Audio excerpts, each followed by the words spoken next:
अगर आप सड़क किनारे मिले किसी पत्थर को पीसकर गोला बना लें, उसके बीच में छेद करके उसमें लकड़ी की डिस्क डालें और उसे बेन से बांध दें, तो आप उससे कपड़े के ताबीज़ों को तोड़ और छेद कर सकते हैं। ये पत्थर का हथौड़ा है।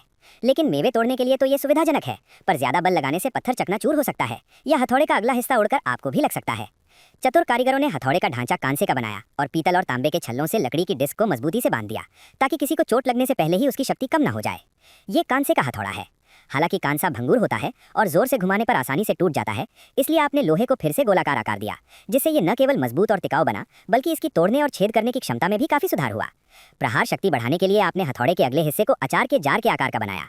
जार के आकार का ये डिजाइन तेज गति से घुमाने पर हवा के प्रतिरोध को कम करता है और गुरुत्वाकर्षण केंद्र को स्थानांतरित करके घुमाने की जड़ता को भी बढ़ाता है।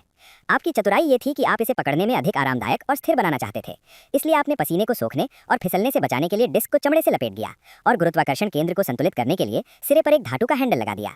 यदि आप हथौड़े के शीर्ष पर एक नुकीला लोहे का कील लगा दें, तो आप आसानी से दुश्मनों के कवच को भेदते हुए उन पर वार कर सकते हैं। यदि आप ऐसा ही एक और हथौड़ा बनाते हैं, तो ये आक्रमण और बचाव दोनों में प्रभावी होगा, जिससे दुश्मन के पास भागने का कोई रास्ता नहीं बचेगा। अंत में आपने हथौड़े के शरीर पर एक घनी सुरक्षात्मक परत बनाने के लिए सल्फर गोल्ड प्रक्रिया का उपयोग किया, जो न केवल इसकी सुंदरता को बढ़ाती है, बल्कि जंग लगने से भी बचाती है। बधाई हो, आपने थंडर ड्रम गोल्ड हैमर का आविष्कार कर लिया है।